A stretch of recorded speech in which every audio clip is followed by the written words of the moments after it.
E deixa eu dar começar com os avisos aqui. Esse é um projeto realizado com recursos do Programa de Apoio e Incentivo à Cultura, Fundação Cultural de Curitiba, Prefeitura Municipal de Curitiba e Ministério do Turismo. Beleza. Então tá, eu faço uma apresentação aqui. A gente está aqui no capítulo... Que número é esse capítulo, Nando? 9. E é um capítulo que se chama O Significante da Ternura. Não é nem o significado, é o significante.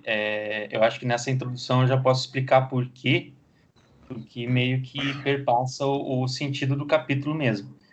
É um capítulo que o Pérez se detém no cinema modernista do famoso Godard, né? Jean-Luc Godard, principalmente nesse cinema dos anos 60, né? Esse primeiro cinema do Godard, que teve várias fases ao longo da vida dele.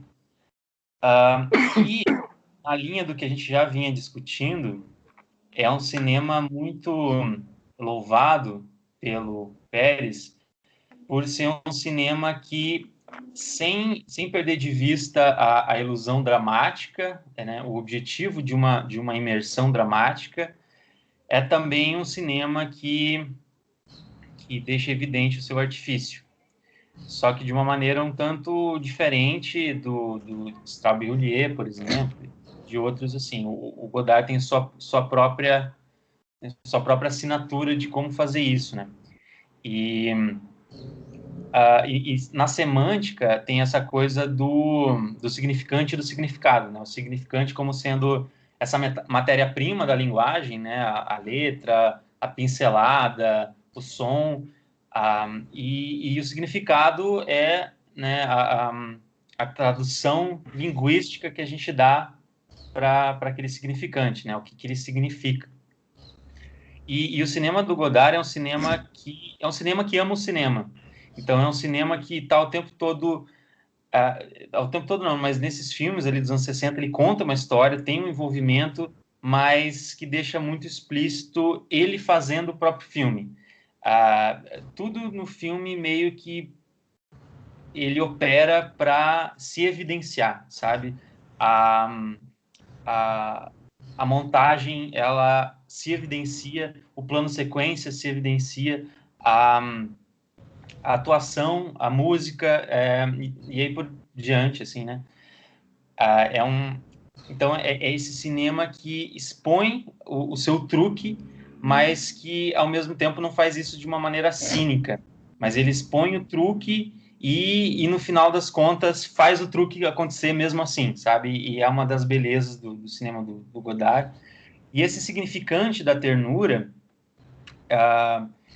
se dá mais por um filme do Godard, que é de 63, eu acho, que se chama Viva a Vida, Vive sa vie, que o Godard, a estrela do filme é a Ana Karina, né? Que era a companheira do Godard naquela altura, e o filme trata de uma história de prostituição, uma história de uma mulher que vende o seu corpo. E o filme trata conceitualmente também de um certo ato de emprestar o corpo, que é da própria atriz. A própria atriz está emprestando o corpo dela para uma atuação. E o Godard, ao mesmo tempo que não quebra a história, ele deixa evidente essa relação documental da câmera com uma atriz interpretando algo. Então, por exemplo, num exemplo ali bem marcante do Pérez, quando o Godard faz closes na Ana Karina, que são closes bastante agressivos ali, né, bastante intrusivos, ele deixa com que a atriz demonstre o seu incômodo. E ele faz questão de que a imagem imprima tanto o ato da atriz estar atuando, quanto esse incômodo da atriz. Assim, essa questão do Godard evidenciar a natureza do cinema nos filmes dele não se dá só numa questão de linguagem, mas numa questão ontológica da imagem, como mesmo num filme documental, num filme ficcional, ele se dá com vários fragmentos documentais. Se dava quase totalmente nos anos 60, ainda se dá majoritariamente majoritariamente em 2021. E essa relação, que é uma relação muito louca, o Godard ele é muito fascinado por ela, né? Claramente. Então, esse significante da ternura é como o Godard usa evidencia esses meios de uma maneira muito carinhosa para com o fazer cinema, né? Para o Pérez é um ato de carinho mesmo, de ternura, e ternura é uma palavra também muito recorrente no Alphaville, que a gente vai discutir mais para frente. Um ato de carinho, ele dá essa liberdade para a atriz, ele dá essa vida que o Pérez considera uma vida, né? Para além da atuação, para essa Ana Karina ali na frente da câmera. Esse ato de carinho, né? O filme, o Viva a Vida tem uma epígrafe, né? E agora esqueci. Só viver a vida. Viver a vida. Viver a vida. Que é empreste aos outros, mas se dê a você mesmo, né? Uhum. E o filme trata disso, né? Ao mesmo tempo que tematicamente, por exemplo, o Alphaville é outra coisa, né? O Novelle Vague é outra coisa. São filmes cujo tema são muito diferentes, assim. São diferentes. Mas a forma é inconfundivelmente do Godard, né? É isso, né? O título de introdução.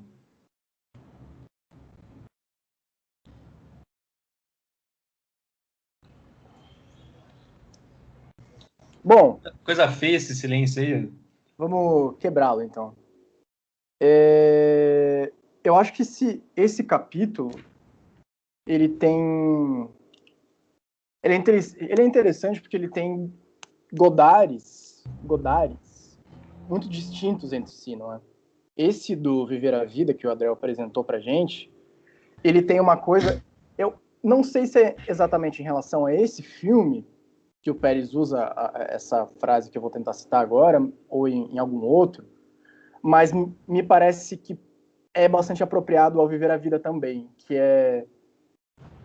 parece que é uma criança aprendendo a falar, tipo, esteticamente falando, desse filme. Tem uma coisa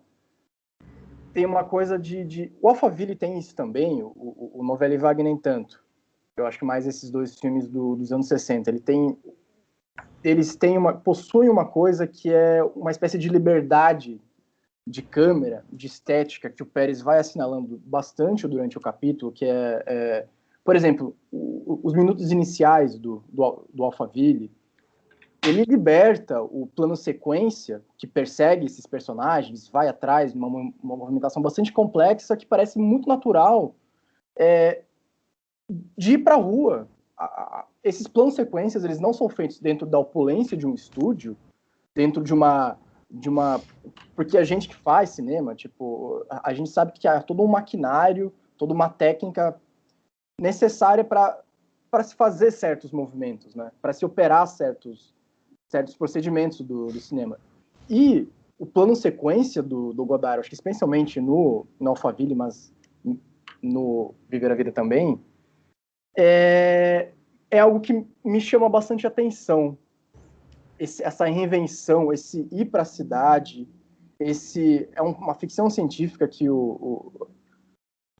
com câmera na mão, tipo, é uma coisa que ainda chama atenção, acho que hoje, apesar de queria ter chamado bastante atenção lá em 60 e alguma coisa, quando o filme foi feito, a utilização dessas luzes naturais, muito criativo, tipo, de fato, tanto um quanto o outro. Como ele usa, tipo, Alguém falou alguma coisa? Tem meu próprio eco. Não, a utilização de Paris, né? O Pérez também fala, é um documentário de Paris dentro de uma ficção científica de personagens de uma espionagem industrial ali. Tipo, ele utiliza de fato a escuridão de Paris, as luzes de Paris, para fazer uma ficção, um filme ficcional que se utiliza, como o Adriel falou, de muitos elementos de cinema. Tem um personagem que se chama Doutor Nosferatu, tem o cara durão que o Gilberto Pérez fala, que no final vai resgatar o significado do amor. A gente pode ir conversando sobre isso mais pro final. Mas, em relação ao Alphaville, eu confesso que eu tenho uma admiração bastante intelectual e puramente intelectual. Eu acho um filme muito difícil de se assistir depois de um certo momento. Eu acho que ele leva algumas ideias de semântica, de semiótica, o significado e o significante é uma exaustão muito, muito pesada, muito opressora. Não sei se eu concordo com o fato de um amor, consciência e ternura terem de ser resgatados com tanta força na sociedade que a gente vive, mas ele fez o filme dele, e essa minha admiração pelos planos sequências, pela utilização das luzes, esse documentário de Paris, de como ele reinventa uma ficção científica dentro de uma sociedade contemporânea, sem de fato fazer muita... sem usar efeitos especiais, vamos dizer, é algo louvável, assim, intelectualmente. E eu considero o Viver a Vida um outro tipo de filme, entende? Ele é transgressor também, é um filme narrativo despedaçado em pedaços, 12 fragmentos, que a gente lê nos intertítulos o que vai acontecer durante essa narração. É uma prática modernista, tem planos sequências muito elaborados, tem uma câmera que vai para a cidade, mas eu acho que a própria presença da Ana Karina... É Ana Karina ou Ana Kariná? Não sei, vou chamá-la de Ana Karina. Que o Pérez assinala que é um dos grandes acertos dele nesse livro.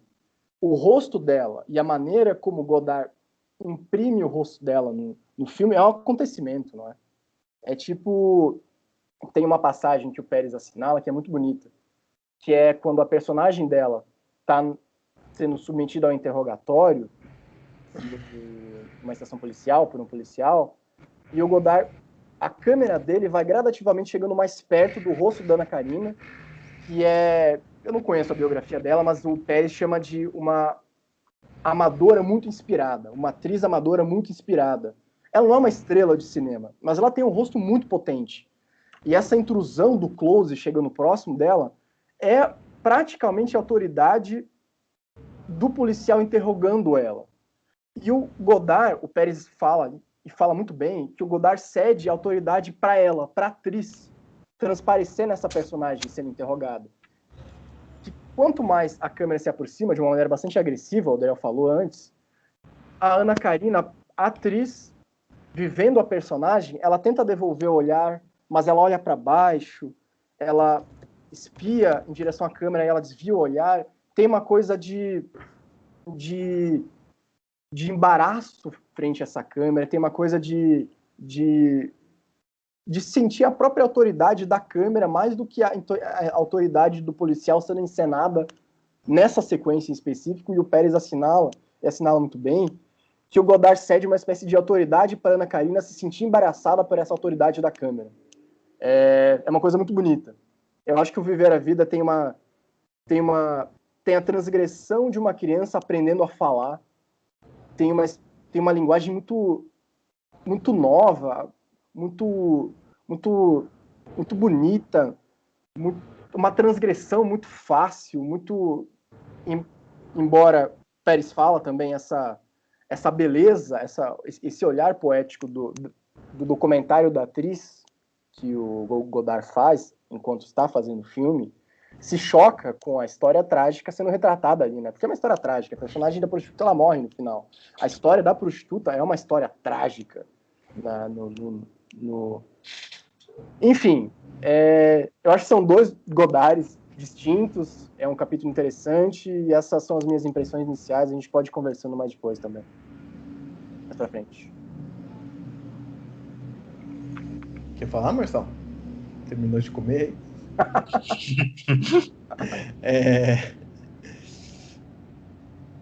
Eu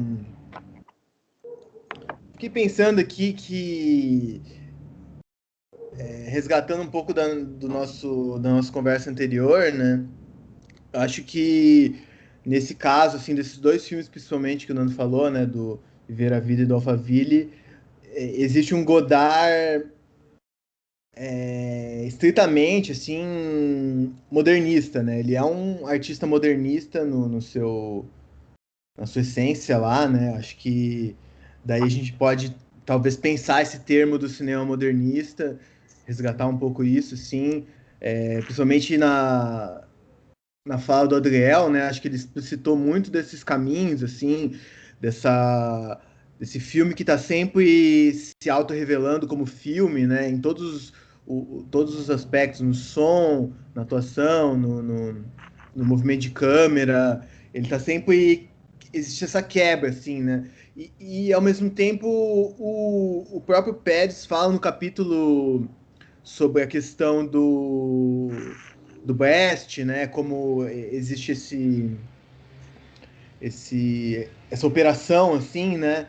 E eu fiquei pensando também sobre se de alguma maneira esses filmes ainda tinham como termina o Alphaville e tem aquela mensagem, assim, digamos que ou essa possível interpretação que somos todos autômatos em busca do amor a ser preenchido e nessa todos vivemos essa Alphaville, todos somos de alguma maneira robôs em busca desse amor, assim como a atriz, a personagem da Ana Karina no final, ela tem essa revelação. E essa operação é feita ao longo do filme todo, para você chegar no final e você, enfim, ter essa. E se isso de alguma maneira não se perdeu, ou se. Não que se perdeu, mas que se radicalizou a tal ponto que a coisa se tornou muito hermética, assim, por exemplo, no Novelle Vague. Ou não, assim, não sei, tô levantando essa pergunta, assim, para vocês, assim, porque se você assiste o Novelle Vague, você, enfim, tem uma apreensão de fluxo muito grande, você tem aquelas imagens que são muito bonitas e ao mesmo tempo muito enigmáticas, mas a apreensão do que está sendo dito lá, confesso que eu tive muito mais uma interpretação lendo o texto depois do capítulo, né? Da relação do duplo, do personagem do Alain Delon e essa coisa do patrão e das relações de poder da burguesia. Enfim, acho que as coisas estão mais diluídas lá e, de alguma maneira, talvez por ser, que nem o Nando falou, ter esse frescor de um Godard inicial que estava buscando seu estilo ainda, sei lá, então acho que, enfim, talvez teria que ver mais filmes para estabelecer essa linha temporal, mas de qualquer forma também é dito no capítulo essa questão de como a novela Vague tinha uma coisa muito forte de vanguarda no começo, né? Como um grupo que estava lá, né? E aí depois de certo momento que eles alcançaram sucesso, né? Ele cita como marco o Noite Americana do Truffaut, que concorreu ao Oscar como filme estrangeiro, o Godard fala que o Truffaut traiu o movimento, né? Que ele... Você traiu o movimento. Que nem o João Gordo, né? E de alguma maneira eles tomam caminhos diferentes a partir daquele momento, né? E a partir daquele momento a novela Vague deixa de existir também, assim como um grupo, né? Então isso também é interessante pensar até que ponto aquilo funcionava, até que ponto também o ambiente influenciava para eles estarem naquele movimento de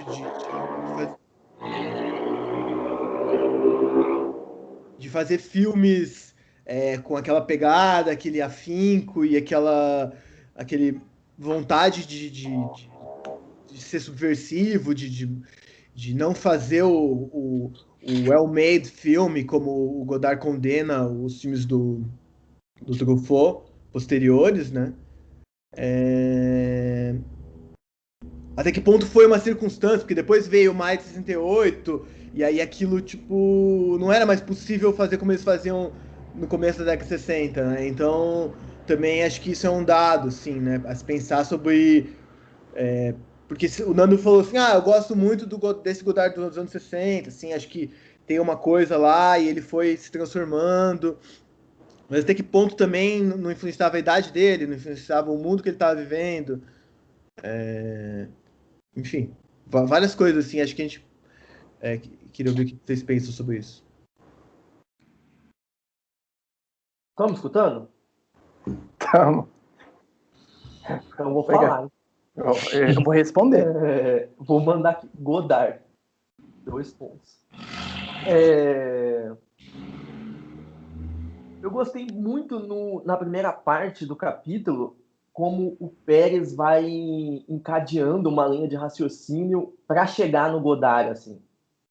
Quando ele começa falando da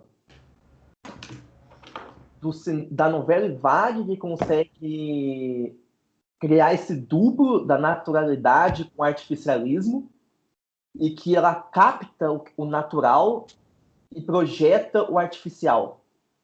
E aí, nesse captar do natural, o Godard é nos dois, na verdade. Do começo ao fim desse processo, o Godard é o que mais consegue, com energia, fazer isso. E ele capta essas imagens com a luz natural, né, como se fosse um documentário. Não como se fosse um documentário, mas com uma natureza de imagem documentária.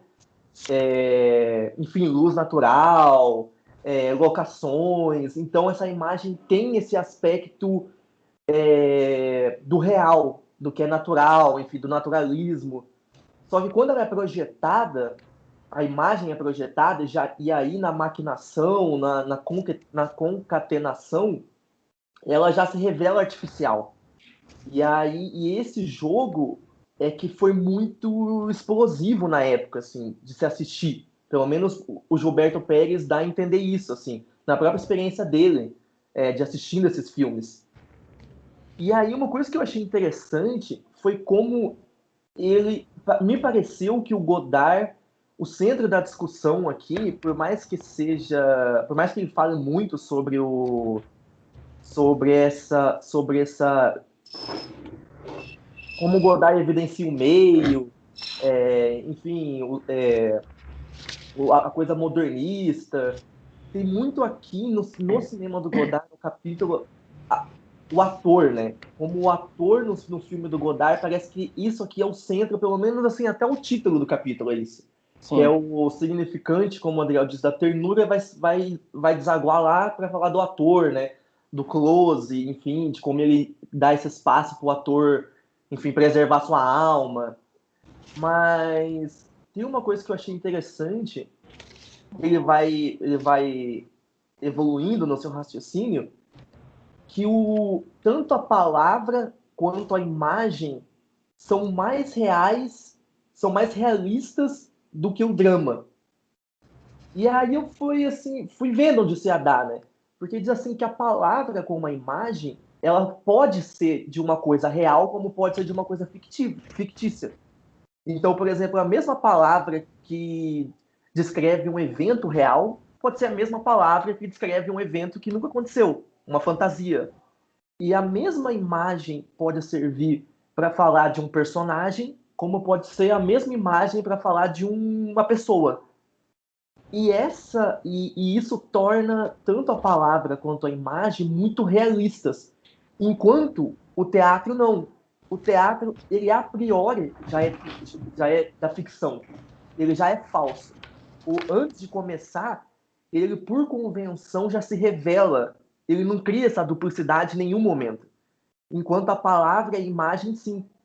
E aí o que eu achei interessante quando ele vai nessa, ele chega num lugar que dá mais uma volta no parafuso, que o teatro é um lugar real, ou seja, ele existe, o palco, o ator tá lá, e o cinema não, os atores não estão lá, é uma tela, mas por convenção o teatro é a ficção, e por convenção a tela é o mundo, porque a gente assume o que está na tela como mundo. E isso eu achei bem interessante porque vai lá no Godard que o ator, quando aparece na tela, a imagem dele vai imprimir esse duplo. do personagem e do ator. Enquanto no teatro essa distinção já é mais clara, porque já se assume a ficção desde o princípio, no cinema não.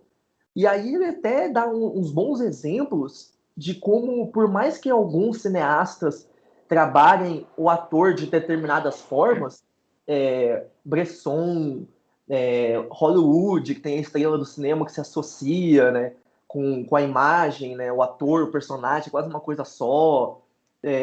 Enfim, ele vai sendo vários exemplos, mas todos é do mesmo princípio, essa potência do cinema que praticamente não distingue ator de personagem. É uma coisa muito forte, e isso é muito interessante, porque é uma experiência mesmo. Isso não é só um exercício intelectual. Enfim, as pessoas associam Hollywood, as estrelas de Hollywood, que vão fazendo os vários filmes, maior do que os personagens. Enfim, e aí como o Godard tem a sua própria maneira de lidar com essa situação do cinema. E parece que, dentro do que a gente já conversou algumas vezes, do material fantasma, e como cada diretor acessa essa natureza do cinema, o Godard parece que conseguiu acessar essa chave. Ele conseguiu acessar essa chave da ambiguidade do ator-personagem, e ele tentou desenhar uma linha, né, pelo que é dito aqui pelo Pérez, que distingue o ator do personagem. Ele tentou fazer, enquanto nos outros cinemas não se distingue mesmo essa linha, o Godard tentou tentar traçar um limite do ator e do personagem. Daí já é uma outra história até que ponto isso é possível, se ele consegue, se ele não consegue. Mas, enfim, isso deu uma potência, pelo menos, para o cinema, assim, do Godard. E aí, acho que vocês falaram no Viver a Vida ou Viva a Vida, não sei. Viver. No Viver a Vida, a gente, não sei, eu pelo menos assistindo, eu tive essa sensação, assim, não sei se também eu posso ter sido influenciado pelo Pérez, de, enfim, já ir com essa carga. Com certeza, mas, tipo, eu também, tipo, eu li antes e vi depois, mas acho que... Mas tem isso, assim, tem. É que ele vai para um lugar que chega a ser poético, assim, né, de você conseguir, porque tem essa coisa, assim, da prostituição, né, vamos falar da metáfora do filme mesmo, né, da prostituição, da profissão da prostituição, a menina é uma prostituta, e do ator, né, que doa também seu corpo. E aí ela fala assim se ela pode preservar algo que é dela mesma, né? O filme tem uma frase, né, que é empreste você aos outros, uma coisa assim, que não é uma citação, né? Uhum. E aí como se fosse assim, preserve o que é teu, sempre mantenha dentro de você um tesouro, enfim. E aí o Godard parece que tenta preservar uma alma do ator. Enfim, uma autonomia, né, do ator. E aí quando o exemplo maior é na cena que ela está conversando com o policial, né? Que ele faz o close-up e permite com que ela fique bem misturado mesmo, com que ela seja ela mesma, e a gente vê a atriz, e a gente não vê mais a personagem, de repente ela é mesmo assim a personagem, mas, enfim. Essa questão no Alphaville eu não senti tanto, assim, pra dizer a verdade. Tipo, desse trabalho do ator, como sendo essa a questão, assim. O que... Enfim, aí já é outra coisa que eu ia começar a falar muito do Alphaville, assim. Mas eu achei muito massa essa linha de raciocínio do Pérez. Enfim, da palavra e da imagem serem mais reais do que o próprio teatro, que é um lugar real, dessa ambiguidade da palavra, da ambiguidade da imagem, e como o Godard traz isso no ator. Enfim, na imagem do ator, como que ele tenta trabalhar essa questão do cinema nisso. Tem só para fazer um complemento nisso que você falou, tem uma passagem, se não me engano, do livro, que diz que é mais ou menos a seguinte ideia, assim, que, tipo, no teatro, você tá, de fato, entregando o seu corpo, né? E você tá, de fato, entregando o seu corpo real, porque não há uma intermediação de uma câmera. Você está de frente aos seus clientes ali, que são os espectadores. A encenação é uma prostituição, segundo esse raciocínio do Pérez. E no filme do Godard, como eu disse antes, esse filme, segundo o Pérez, e eu concordo com essa ideia, ele traz uma espécie de clash, né, de embate entre a trágica história dessa prostituta e o que está acontecendo, que é o Pérez chama de documentário da Ana Karina, feito pelo Godard. E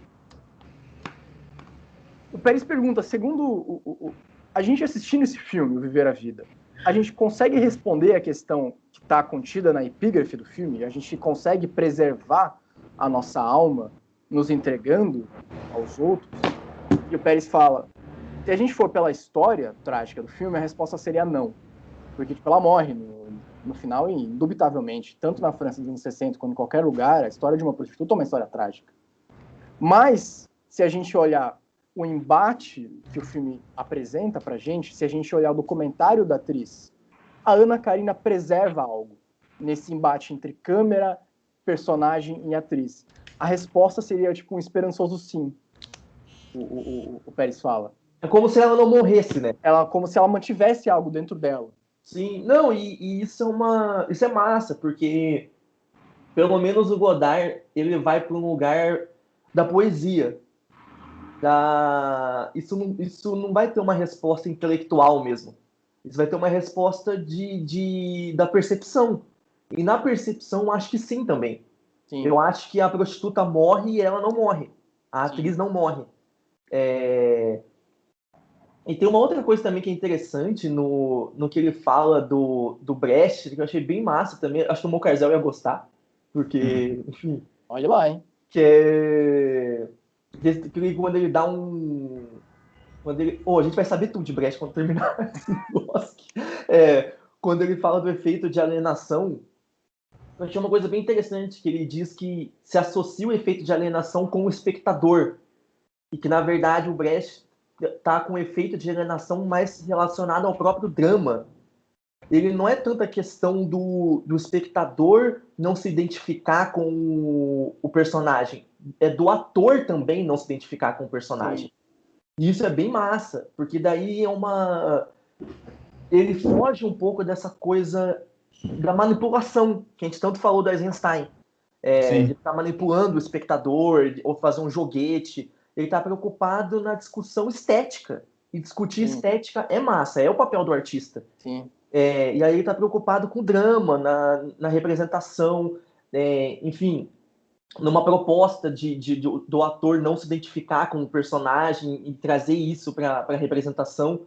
E é interessante que no cinema isso ganha mais uma camada, porque no cinema é a imagem e não a performance que está em jogo.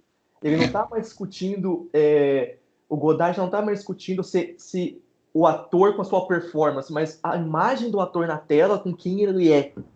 E isso que é muito... que é interessante da natureza do cinema, que eu acho que o Godard realmente conseguiu acessar nesses filmes, assim. E aí tem uma... não sei, eu ia falar do Alphaville, vocês querem falar mais alguma coisa aí? Não, pode jogar, depois eu tô falando aqui, Fala. Depois a gente retoma. Tá louco pra falar. Não, assim, o que eu curti o Alphaville, assim, eu acho que a discussão do capítulo, até o título do capítulo é muito evidente no Viver a Vida, assim. No outro, eu acho que é enfim, não senti tanto.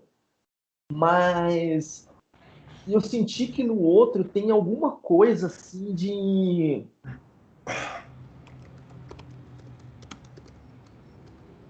Cara, ele tá falando de uma sociedade meio maquinária, assim, né? Meio de uma sociedade futurística, assim, que no caso já é Paris, que é controlado por máquinas e a gente mesmo acaba vivendo como máquina e daí se discute a autonomia, né? De como que a gente consegue romper isso. Mas é interessante que o cinema é máquina. E me parece que tem alguma brincadeira nesse sentido também. Do cinema como se tivesse uma brincadeira do... Porque muito se fala dos sentimentos do cinema, da câmera e tudo mais, mas são máquinas. São máquinas. O olhar da câmera, o projetor, e isso eu acho que, não sei, parece que tem alguma coisa de metáfora aí que eu não consegui acessar, assim, no filme do Godard. Dessa coisa, enfim, não me pareceu que ele tá falando tanto, assim, da nossa sociedade, sabe? Ou, não sei, pelo menos eu vi assim. E tá falando mais sobre o cinema. Tá falando sobre alguma natureza do cinema, assim. Tanto que o filme, sei lá, cheio de referências, né? E não sei, não parece que o Godard estar preocupado, assim, ali com fazer um comentário, sabe, sobre aqueles discursos, assim. Mas me parece que tem alguma coisa sobre a máquina, assim, sobre o cinema, sabe, conseguir captar alguma coisa nesse sentido, sabe? Toda essa operação. Enfim, eu fui para esse lado, assim. O Pérez, ele fala até um pouco disso, e que é interessante, assim, eu achei que eu ia concordar com o Nando, assim, que o filme era meio chupeta, mas eu gostei bastante, assim, na verdade. Achei bem bonito. O Pérez fala dessa coisa de que... Porque, é que nem o Marcel falou, tem ali uma metáfora bastante acessível para um filme de Godard se você for para esse lado social, né? Tem essa coisa meio Aldous Huxley, né? Admirável Mundo Novo, esse futurismo trágico ali, que é um totalitarismo tecnocrata ali do computador e tal, que só que ao mesmo tempo, que nem o Marcel falou, parece que ele vai algumas camadas mais para dentro ainda nesse sentido. E aí, tanto que o Marcel falou do próprio cinema, e o filme deixa claro que ele está falando de linguagem, né? Assim, a Bíblia é um dicionário e para controlar a população, você tira palavras para que você sinta o que você sente, mas você não consiga expressar. Pro Godard, que falou de linguagem a vida inteira dele, né? Isso é uma coisa realmente muito trágica. Mas você não tem as palavras para isso. E o Pérez cita em alguns momentos que, por exemplo, o computador, que é o Alpha 60, ele é um projetor, né? Ele é um círculo um círculo de luz que fica assim, tá, tá, tá, tá, tá. Inclusive o filme é absurdamente inventivo narrativamente, né? Porque tem um monte de filme do Godard que é inventivo em cima de intelectualidades, assim, daí você às vezes fica meio sacudo. Mas esse é inventivo em cima de contar história, assim, o tempo todo. Ele tem umas sacadas, assim, e ao mesmo tempo, o Kubrick copiou um monte de coisa desse filme, né? O HAL 9000 lá é também uma bolinha ali, só que isso é uma lente, né? E no do Godard é o projetor. E agora eu também não lembro muito bem, mas o Pérez se detém um pouco para falar daquela cena em que os policiais estão chegando e, de repente, a realidade é suspensa.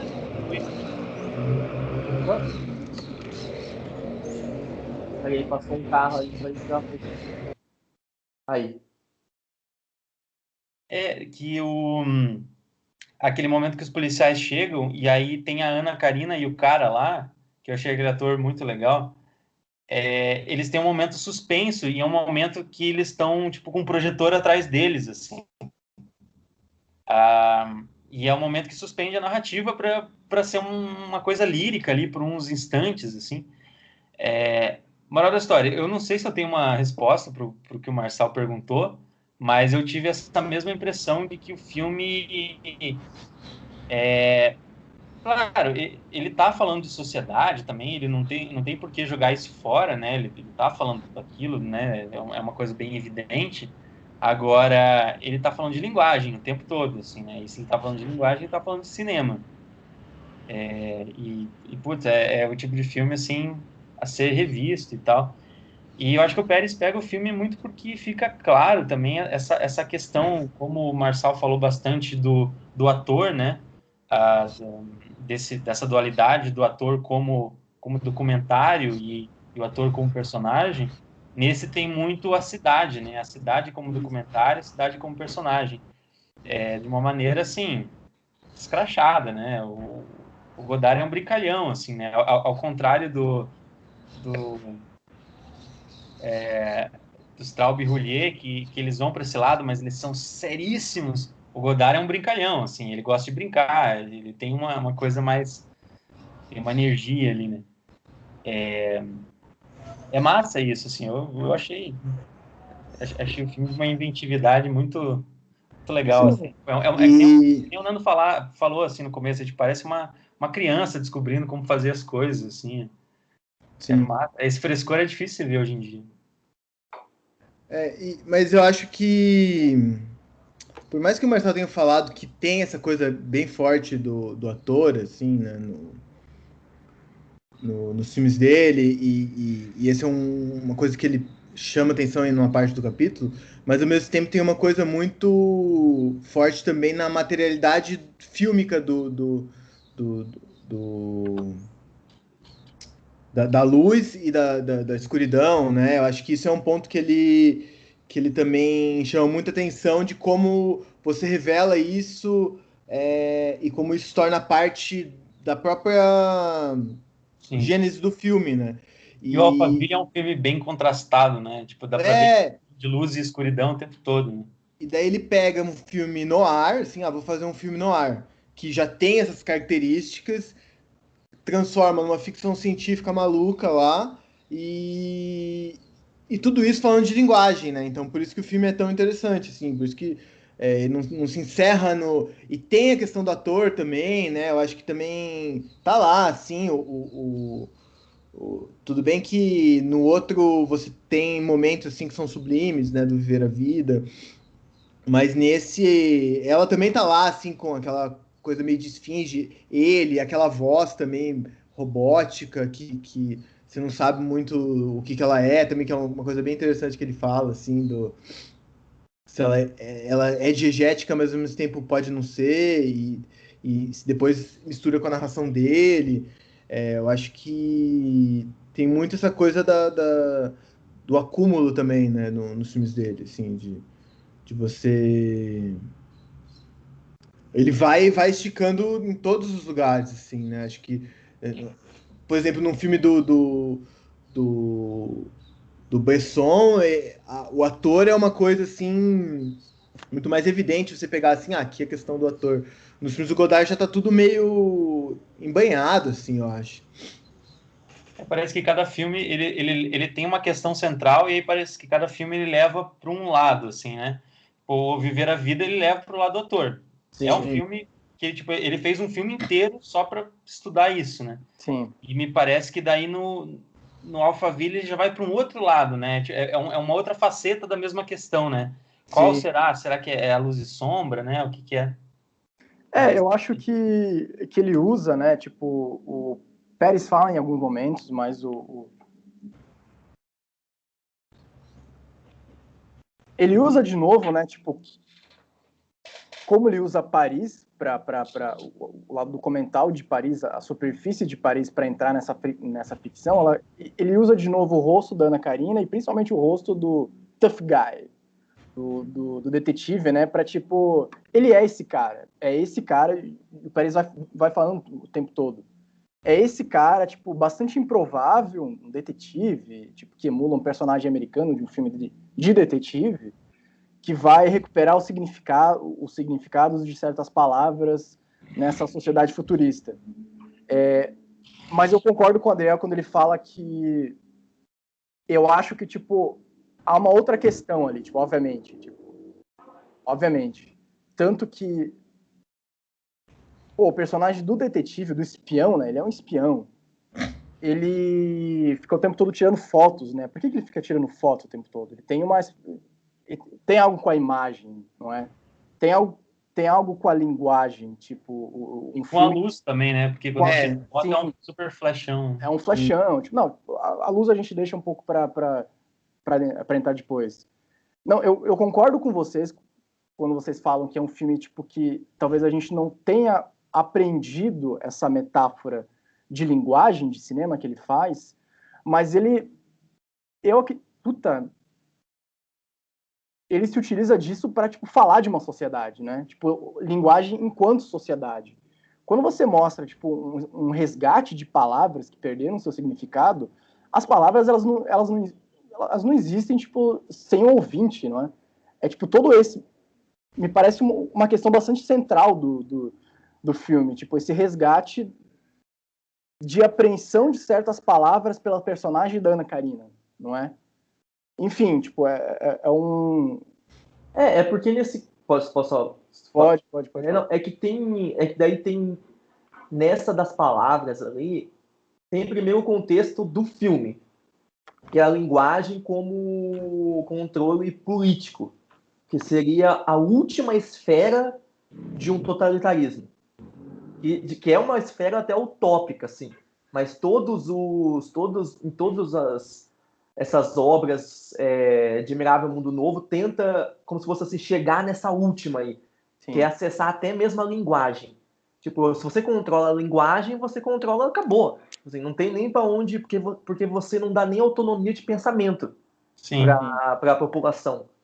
O Aldous Huxley tem uma entrevista que eu vi esses dias dele, ele velhão falando assim, daí ele fala, o último nível de totalitarismo é o totalitarismo que você acha que tá feliz.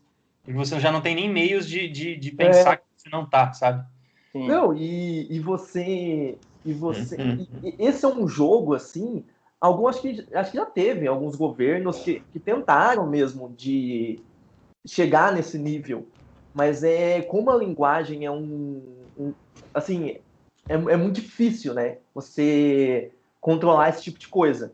Mas digamos que no mundo no mundo futurístico e tudo mais, na brincadeira do Godard, tem isso. Só que ao discutir isso, mesmo no nosso mundo contemporâneo, talvez ele esteja discutindo o valor político da linguagem, mesmo assim. Mesmo que ele não esteja falando de um governo totalitário, ele está falando da linguagem como um meio político, enfim, como uma ferramenta política, a linguagem em si. Sim. O vocabulário da linguagem, as palavras. Principalmente o empobrecimento, né? Quando você empobrece a linguagem, você empobrece... Sim. Você encarcera as pessoas também, né? Por exemplo, uma coisa que é assim, o significado das imagens, né? Você determinar qual o significado das palavras, o governo lá ele troca, né, alguns significados, ele substitui, enfim. Tem aquela cena da piscina lá também, né? Muito legal aquela cena. Aquela é bem icônica disso que você tá falando. Enfim, eu acho que tem alguma coisa nesse sentido, assim. Uma coisa que eu fiquei pensando do Alphaville, assim, que não é bem que... É uma questão, né? O filme, ele me parece... Eu fiquei em dúvida se o filme... Ele é um filme de ficção científica, ou é uma paródia de um filme de ficção científica, ou é as duas coisas. Ou seria um filme de ficção científica misturado com uma paródia de um filme de ficção científica, porque... Sim, acho que é as duas coisas. Tinha vezes que me incomodava a paródia, assim. Eu ficava vendo, mas tinha horas que eu achava muito boa a paródia também. As piadas, assim. A ficção científica ela já é uma paródia da sociedade, né? Não, mas assim, quando você faz mesmo, assim, Mas acho que ele se assume como paródia, com certeza. Isso é uma... Porque ele não coloca nenhum elemento de ficção científica, assim. É tudo da vida dos anos 60 daquela época, assim. Sim. Mas também tem um argumento bom para isso, que é que o Pérez fala, eu achei bem massa, na verdade, até para se fazer uma ficção científica. Ele fala, cara, não precisa, a gente já tá numa ficção científica. Então talvez aquilo se justifique também, dentro do próprio contexto. Tipo assim, não precisa... cara, é verdade. Se você for ver o mundo que a gente vive, o mundo da década de 60, já é uma ficção científica. As cidades com milhões de pessoas, enfim. E o cara ser um agente meio... e essas máquinas, já era uma... Não, eu acho que ele tem uma, tipo, essa questão, tipo, de paródia, quando ele... É que aí não sei, tipo, a gente vai entender o significado de paródia. A gente pode entrar nisso. Que ele... Isso é massa mesmo. Ele não pega, tipo, elementos de ficções... Ai, como é que eu digo isso? ele pega, tipo, uns elementos de filme B, entendeu? Tipo, tem um... É tipo um Flash Gordon, sacou? Sim. Um espião industrial. Que eu acho que já é, tipo... Enfim, eu perdi assim, eu acho que se você chegar pro Godard e perguntar, ele vai falar que é uma ficção científica. Porque eu acho que ele já enxerga o cinema a priori como uma paródia do mundo. Tipo, esse é o ponto de vista dele, assim, sabe? Ele já enxerga esse filme de espião meio B, assim, como uma certa paródia, ficção científica como uma certa paródia. Então eu não acho que ele tá achando que ele fez uma paródia. É claro, ele é super inteligente, ele sabe da porra toda, mas eu acho que ele fez uma ficção científica do Godard, assim. Acho que o filme ele também tem traços bastante não irônicos, assim, porque por mais cafona que seja, eu acho aquele final muito bonito, assim, dela tentando falar eu te amo e conseguindo. E dentro daquele final tem aquela cena que ela se teletransporta lá também. Tipo, aquilo é uma ficção científica, assim, tipo... Sim. Não deixa de ser um elemento, assim. Tem um filme também, muito, muito bonito, vocês devem ter visto já, que é, tipo, uns 2 anos anteriores, que é aquele La Jetée, do Chris Marquet lá, que também é uma ficção científica feita com fotos da realidade, assim, e é, tipo, muito bonito, assim, absurdo. Então, acho que o Godard quis fazer a dele, assim, e é Não, isso. é porque, assim, quando eu terminei o filme, eu falei assim, cara, bizarramente é um dos melhores filmes de ficção científica que eu já vi. É um dos mais inventivos, com certeza. Só que, por outro lado, eu não sei se dá pra você botar esse filme. Sabe, parece meio awkward, assim, porque... Eu fui ler, o Kubrick se inspirou pra caralho nesse filme, o Ridley Scott se inspirou pra caralho pro Blade Runner. Tipo, eles adoram, assim, Inspirou todo mundo, né? Porque, cara, isso, assim, é muito louco. Você pega essas ficções científicas que CGI... Cara, não chega aos pés isso aí. Fica muito mais tosco. Isso que é bizarro, fica muito mais tosco. Sim. E esse aí que ele faz um filme que ele assume essa... Tanto que eu achei quando tava lendo o Pérez, que eu achei que ele ia zoar mais, assim. Eu achei que ia ser bem mais zoada. Tipo assim, ele tirando sarro, assim, de que Paris é Alphaville. Na real, você meio que fica uma hora, você acha que é Alphaville mesmo. Assim, sabe? Tem uns momentos ali que você fica... porque tem um hotel, aquele hotel bizarríssimo. Não, então, isso o Pérez fala, e isso tá no filme mesmo. Tipo, eu até tinha notado que é uma coisa que o Adriel falou. Eu acho que esse filme não é irônico. Eu acho que, tipo, ele realmente acredita e ele filma dessa maneira, por exemplo, tipo, aqueles interiores de hotéis e de prédios de Paris. Aqueles interiores são absolutamente futuristas. Eles voltam o brilho tipo, da luz, eles têm corredores malucos, aquela escada em espiral, tipo, que parece a espiral de uma galáxia. Tipo, os interiores. E o próprio plano sequência é ficção científica. O próprio plano sequência. Ele faz um plano sequência que vai pelos corredor, mais corredor. Aí sobe escada e a câmera vai junto. Aquilo dá muito uma noção arquitetônica, assim, de nave espacial, assim, uma coisa. E quando ele vai para fora da cidade, tipo, a cidade tá escura e a gente só vê as luzes. Entendeu? Tipo... É isso, tipo... Não, é porque tem uns momentos, assim, que... quando o Alpha lá interroga ele, assim... Cara, ele faz umas perguntas muito loucas, assim, que daí é meio que parece meio que uma paródia também, mas uma paródia poética, sabe? Que ele vai para um lugar meio assim, me explica a solidão, sei lá. E aí o cara meio que explica, né? Ele dá umas respostas muito fodas. Assim. Mas acho que tipo, ele muito acredita naquilo lá, né? Tipo, o que é o antídoto da escuridão? Poesia. Tipo, aquilo é o Godard. Isso eu tô falando. Tem hora assim, ele meio que caga também. Tem hora assim que o Kubrick não faria esse tipo de coisa. Ele nunca vai botar o Hal mandando uma dessa, assim, sabe? E o Godard não. O Godard, tipo, cara... É que ele não tá nem aí também, né? Não, ele tá nem aí. E aí, nessa hora, você fala assim, cara, ele não tá interessado também na ficção científica, sabe, assim, não, isso aqui precisa... Não, ele meio que, esse robô vai perguntar isso, e talvez faça sentido nesse mundo também, porque é um mundo de linguagem, né? ele tem uma justificativa, mas assim, você vê que o Godard não se importa com essa coisa. E é massa também que as respostas que ele dá é muito surreal. E aí o robô não consegue decifrar ele, né? Ele é meio que um. Tá, então Pelo que vocês entenderam, o que faz ele entrar em colapso, o Alphaville? É aquele enigma que ele deixa pro computador, né? Eu entendi isso. Porque tá ligado quando o computador pergunta o negócio e daí ele manda tipo um enigma que meio que a resposta é meio que o colapso, assim, do sistema. Porque a resposta é, sei lá. Não, daí tem que ver Alphaville Explained. Tem que ver de novo. Alphaville Explained No YouTube tem lá. Não, mas eu achei um filme até mais sucio de entender, assim. Sim. De todos eu achei o mais, assim, tipo... Pô, Talvez...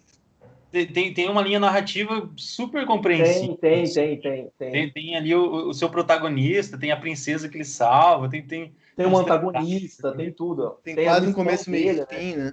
Sim. Não, inclusive o terceiro ato, ele se torna meio explosivo, assim. Começa uma ação mesmo, tipo, ele acelera a velocidade.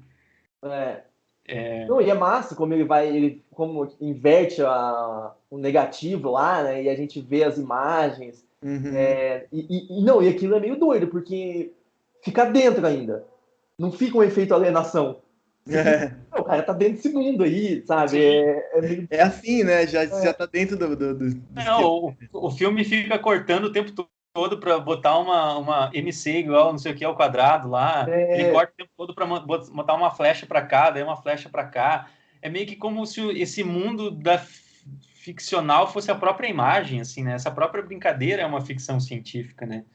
E aí você vê lá, agora vai para cá, é uma coisa muito computadorizada, assim. E tem a coisa, eu gostei do como que morrem os espiões que são pegos, assim, que é no teatro, né, no cinema. Sim. E aí a imagem é massa, daí vira as cadeiras, assim, né? Aquilo dá até um... Eita. Não, foi uma inventividade boa até na execução, assim. De como ele não só teve a sacada, tipo, morre no cinema, tá, beleza. Mas a imagem mesmo é interessante, das cadeiras virando. Sim. Dá uma atmosfera, assim, né, pro negócio. No pensar imagem, ele é muito criativo, né? Tipo, nunca é sempre, a linguagem tem o sentido, mas ele... Tem uma hora que ele apanha, que eu achei muito bom, que ele apanha dentro de um elevador, e aí ele só vai para um lado e para o outro da imagem, assim, como se os caras estivessem batendo um em cada extracampo, assim. Quando ele tem um tiroteio, eu fiquei imaginando, assim, que o Scorsese chupou muito ele, assim. Tem um tiroteio lá que ele é super meio fragmentado, assim, daí mostra um rosto de um cara com sangue saindo aqui, e aí ele já vaza. No tiroteio final do Taxi Driver é igual, cara. Tem uns planos que são exatamente os mesmos planos, assim. Tipo, os caras adoravam o Scorsese. O famoso bebeu em Godard. Então, essas ideias, tipo... Acho que os Ganzerla que falam, né? Tipo, o Godard ensinou ele a fazer um filme pela metade do preço. Tipo... Não, tipo, você não precisa mostrar em um plano aberto. Tipo, você... Há essa credibilidade no... Você tá assistindo um filme, entendeu? Tipo, você tem um cara meio que indo pra lá e pra cá, tem essa credibilidade do acreditar na surra.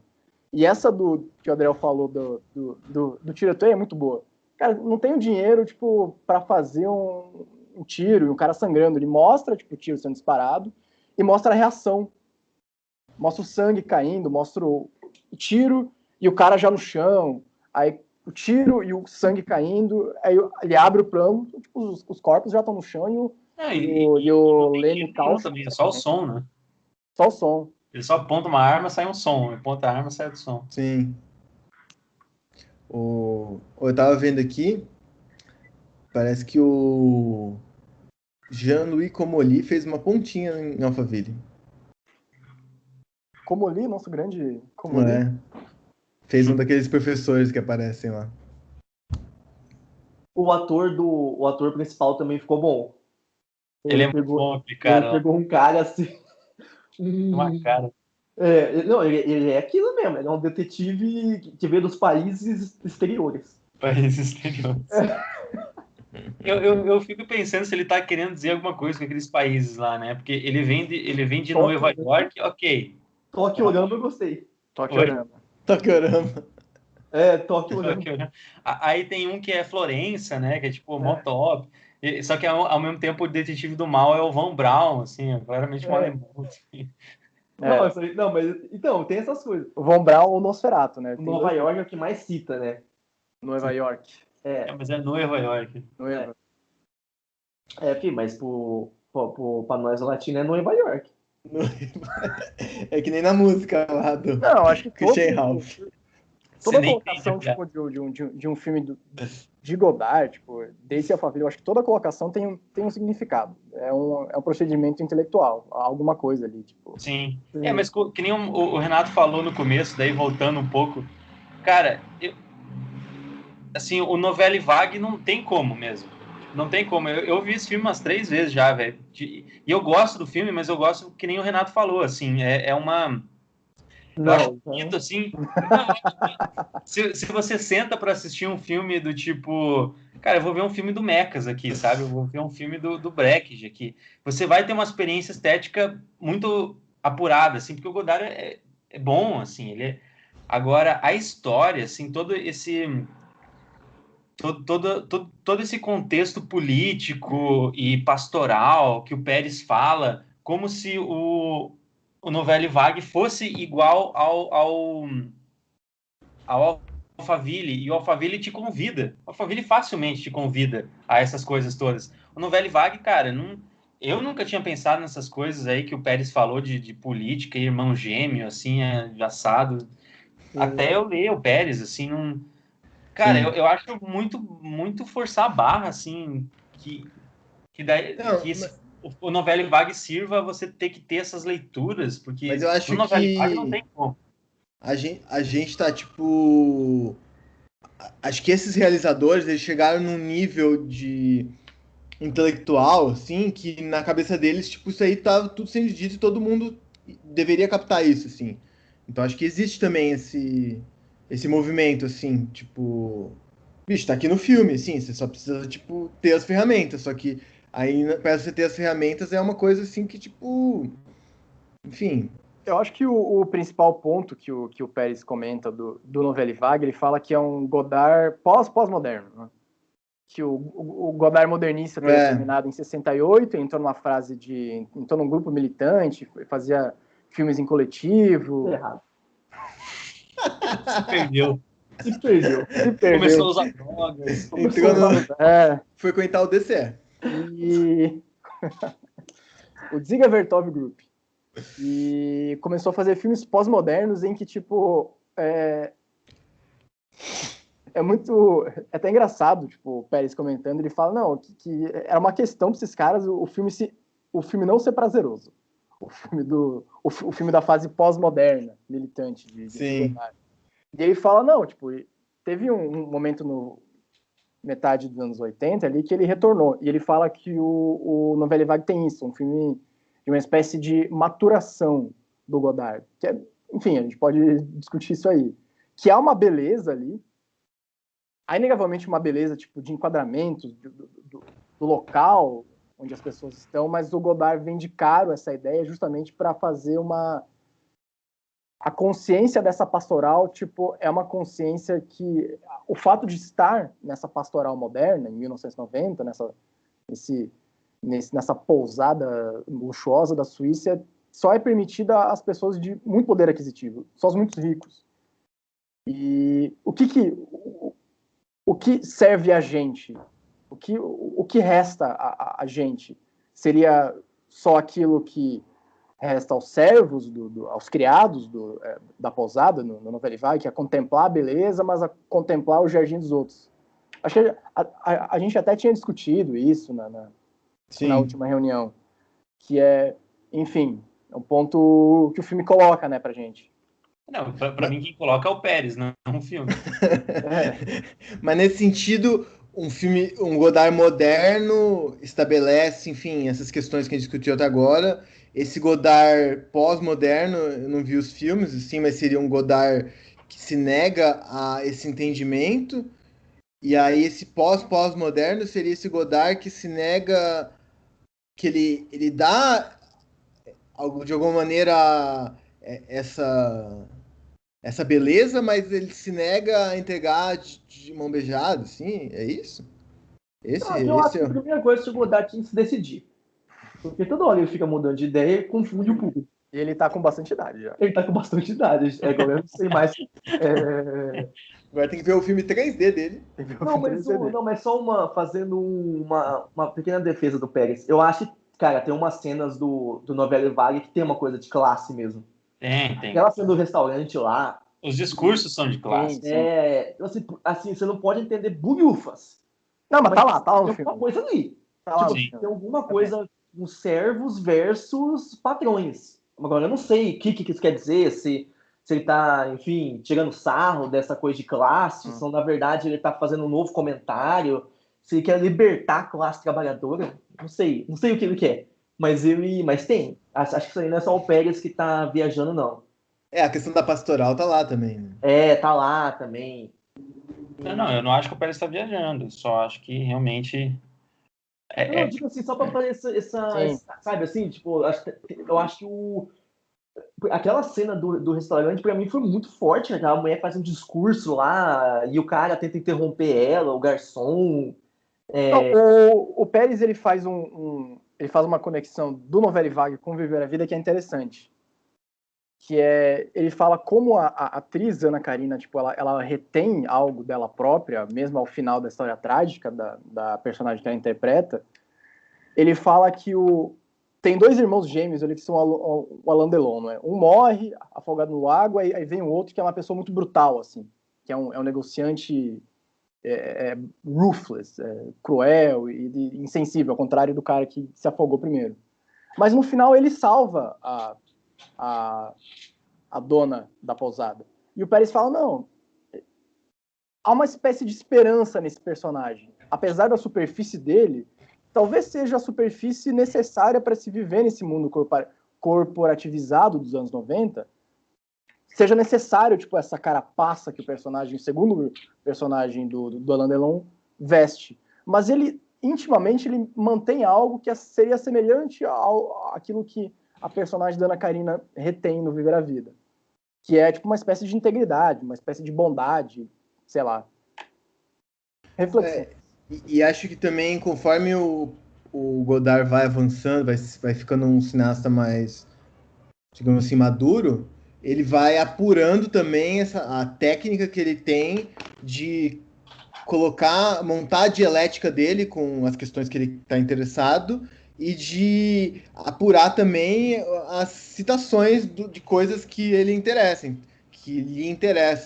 Então acaba virando cada vez mais uma operação mais complexa, né? Uma salada. Hã? Vai virando uma salada. Essa que é a... Mas é verdade, assim, esses filmes... Eu vi uma caralho de filme do Godard já. Esses filmes mais atuais dele, esse Adeus à Linguagem... O Adeus à Linguagem tá no título, assim, né? Eu acho que ele realmente não te dá nada ali para você seguir. Ele te dá, tipo, fragmentos do que é você viver hoje em dia sendo bombardeado por imagens, assim. E é de um lirismo muito foda. Muito bonito, assim. Aí, eu acho que ele realmente desistiu de contar a história, ou talvez esteja contando a história de uma maneira ainda mais complexa, que daí que nem o Renato falou que aí, assim, ele está querendo deixar muito, né, vender caro, né, como o Nando fala. Mas assim, esses filmes dos anos 60 dele são os filmes mais conhecidos dele, e são os filmes que contavam um pouco mais historinhas, assim, que tinham uma carga dramática um pouco mais forte, e que eram filmes que bizarramente faziam sucesso de público, né? É muito louco você ouvir que o Acossado é o filme de maior bilheteria do ano na França, lá nos anos 60 e tal. Ou seja, você percebe que o cara é um brincalhão, que o cara é um intelectualzão lá e tal, mas esses filmes eles têm uma energia, uma inventividade tão contagiante que você releva, assim, mesmo que você não assista o filme com pretensões intelectuais, né? Mas o Godard é isso, assim, quando a galera começava a gostar do tipo que ele estava fazendo, ele mudava de ideia, fazia totalmente diferente, assim, o que é legal também, né? O cara Sim, tá aí até hoje aí fazendo isso. como artista, né? O cara. Não, eu acho algo muito interessante, tipo, desses dois filmes, algo que algo que o Pérez fala, se não me engano, é tipo, tem uma espécie de energia do aqui e agora.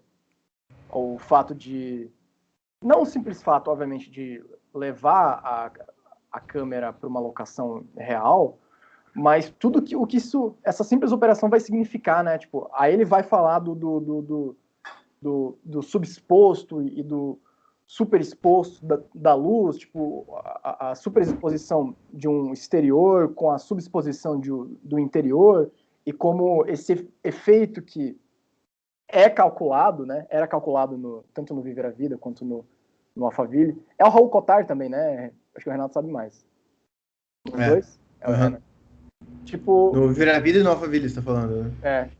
Uhum. Eles procuravam esse efeito, tipo, essa naturalidade que, tipo, um cinema de estúdio de Hollywood, ele tenta balancear, não é? E eu acho muito interessante que em muitas das sequências do Viver a Vida, essa urgência, ela tá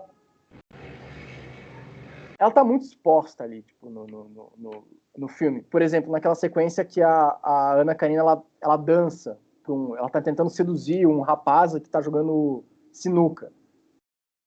Sim, é uma câmera na mão, que é tipo, tem um plano sequência ali. Eu acho que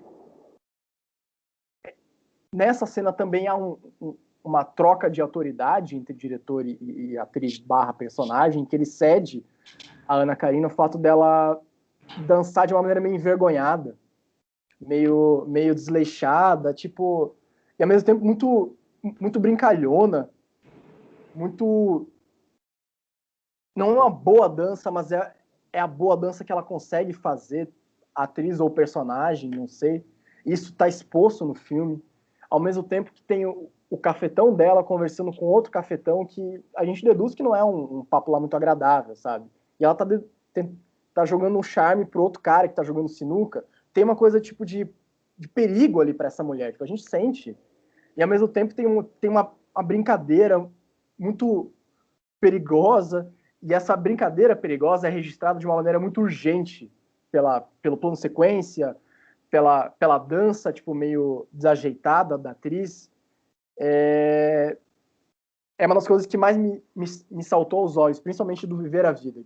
Essa transgressão, essa urgência, tipo, que se faz presente no capturar e tá no filme, sabe? Sim. Do Viver a Vida. Acho que você falou alguma coisa aí, Renato? Não, tava mutado aqui porque tava passando um carro. Não, só falar que a fotografia dos dois filmes é genial, né? É muito boa. Os dois filmes são é uma imagem assim que ela é crua e ao mesmo tempo muito bela em todos os aspectos, assim, né? Eu acho. O Pérez fala que esse efeito foi procurado, né? Essa beleza, tipo, na crueza. Tipo, esse é um efeito maravilhoso. Tipo, os caras conseguiram isso. E É um fazer milagre. num filme noir, né? Que tem toda a dificuldade, tipo, enfim, bem impressionante. No Viver a Vida, tem uma coisa assim que. Eu não sei, o Pérez até comenta isso, né? Que é muito meio primordial da arte, assim, da coisa da musa, né? Tem uma coisa da musa que dá uma força pro filme. Uhum. Assim, porque quando você é apaixonado por uma beleza, você é apaixonado por, enfim, e aí você tenta na arte traduzir isso, né? Elevar isso. E isso é uma força muito forte, o eterno da arte. E eu acho que o Viver a Vida tem isso, assim. Tem essa paixão, assim, por aquele rosto, né? Enfim. E aí isso emana no filme mesmo. Você fica, pô, tem essa força. E no Alphaville parece que é mais amplo, assim, né? Seria mais um amor ao cinema, seria mais... Não tem essa veia, assim. E aí, não sei se essas coisas também já não interessam... Hoje já não interessam mais ao Godard, né? Talvez essas coisas, assim, ainda era uma... Não sei se hoje ele teria interesse, sabe, assim, uma musa, ou então contar e fazer um igual o Alphaville, que tem até uma narrativa, uma coisa meio de paródia, sabe? Enfim, acho que ele já tá em outro canal já mesmo. Sim. Até porque dura, né? Porque, pô, o cara fez esses filmes já lá em 60, né? Sim. E até pra ele fica meio... Tá, assim, talvez ele tá certo nisso aí que ele tá fazendo mesmo, assim, já fez. Vai fazer o quê? Vai fazer de novo? Sim. E ao mesmo tempo tem essa questão dele com o movimento da Nouvelle Vague, né? E de como, enfim, ele não tava afim de, tipo, virar esses cineastas que ficam consagrados e que vai filmar nos Estados Unidos, e, tipo, a pira dele era outra, né? O cara ficou comunista o cara quando começava a se consagrar, ele se sabotava, assim, ia para outro lado, né? Ele fez isso a vida inteira dele. Sim. Não, e tem essa questão dele, tipo, com ser meio anti-americano, né, e tal. Então, isso tem mesmo, né? Não gosta do Spielberg, tem umas coisas assim, não tem? Mas ele é anti-americano, tipo, que adora filme americano também, né? Vamos falar a verdade. Eu não sei de onde você tirou essa que ele é anti-americano, Renato. Ah, não é anti-americano, não? Não, assim, nos anos 70, lá na sua fase maoísta, ele devia ser, mas... Mas nesse sentido, sim, né?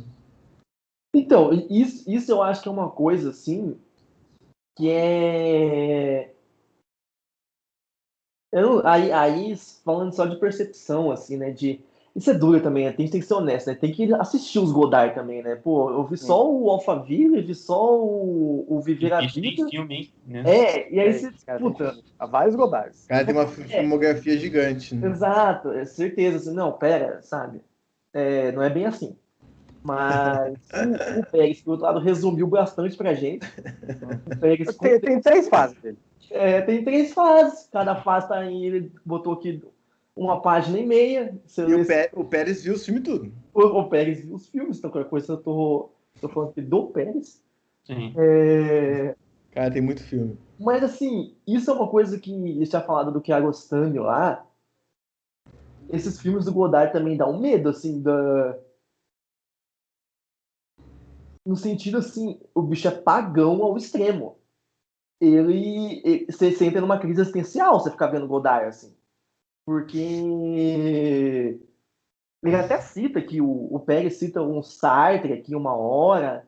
E, assim, sabe, tem essas crises assim que também são, não sei, assim, coisa de europeu também. Uhum. E é difícil acessar esses espíritos assim também, né? Igual o Adriel falou, puto, filme acossado, recorde de. Cara, mas é óbvio, na França lá. A França é o país mais intelectual do mundo. Todo mundo é ultra inteligente. E. Não, é inteligente. Cara, eles são, os bichos lêem pra caralho. E aí, enfim, todo mundo lá já leu Sartre. Todo mundo sabe as filosofias da vida aí. Já estão até voltando na juventude, inclusive. Você vê o Godard, você assiste os filmes, você sabe que o bicho ele deve ser crânio demais, assim. E é isso, é um filme que fala desse espírito. O Godard ele transmite esse espírito, assim, que, cara, chega a ser assustador mesmo quando você vê, de tão poderoso que é. Você vê o Alphaville, assim, é genial na linguagem, na proposta e tudo, mas ele é carregado dessa força dark, dessa força... Não, tipo, é um filme escuro, tipo, começa por aí. E é um filme que é um nada, assim, é um nada... Eu discordo, tipo, eu acho que ele é um provocador, assim, mas ele muito busca a beleza e uma beleza eterna nos filmes dele, assim, ele não é um irônico, assim, nihilista, ele não é nihilista, Os filmes dele não são nihilistas. Não sei, Tipo, cara. ele é meio provocador, mas ele cara, ele pira nessa beleza clássica, assim, nessa coisa clássica. Tipo, ele não sabe muito... Ele é um provocador, mas ele não é niilista, assim. Eu nunca senti isso dele, mesmo, assim. Mas, tipo, ele é meio filho da puta, assim. Eu tinha um DVDzinho do Je vous salue Marie lá, que é um filme que ele fez nos anos 80. E daí o Papa falou mal desse filme. Falou assim, tipo, esse filme faz com que você duvide da sua fé e não sei o quê. E aí, tá ligado quando tem, tipo, New York Times falou isso, não sei o quê. Aí, tipo, o dele era só esse aqui, do Papa. Aí você vê, não, o cara é um brincalhão, assim, mas... Um quote do Papa. Não, mas aí tá certo. Se o Papa falasse do meu filme qualquer coisa, eu usaria também. Não, mas eu falei que, por exemplo, no Viver a Vida tem essa coisa da musa, tem uma coisa... Eu acho que tem uma... Só que eu acho que o Godard em si, não sei, eu pelo menos eu sinto isso. Eu vejo, assim, os filmes, desses 3. Também é isso, tem que ser justo. Mas esse, cara, o Novo Elevado, então, nem se fala. O cara já tá num plano, assim, não, eu entendo, ele compõe imagens bonitas, mas eu acho que ele já tá num... Enfim, eu acho que ele já não acredita, ou pelo menos já não quer isso, sabe? Já não tá numa... Já tá numa... Ele mesmo falando sobre linguagem, discutindo linguagem. Enfim, isso é o que me passa, pelo menos. Eu acho, sim, que ele... Acho que é bem isso que você falou no final. Talvez ele não esteja tão interessado em colocar as questões, assim, né? Não que ele seja um niilista, assim. Acho que não. Acho que não é isso. Acho que não. Acho que até, por exemplo, se você for ver o final do Alphaville, é um final esperançoso, né? Nossa, é um final super bonito, assim, a crença no amor. Mesmo o final do Viver a Vida, ele tem uma certa libertação lá, por mais que seja Sim, na forma. na morte dela, mas é uma Mesmo libertação, assim, assim. quando você faz uma coisa trágica, você faz uma coisa... Cara, o trágico não é niilista, né? O trágico é um amor à vida também, assim, é tipo uma coisa... É que daí você comparar com o Kiarostami é outro... Não. Tipo, o Kiarostami é tipo, comparando... ame a vida aqui.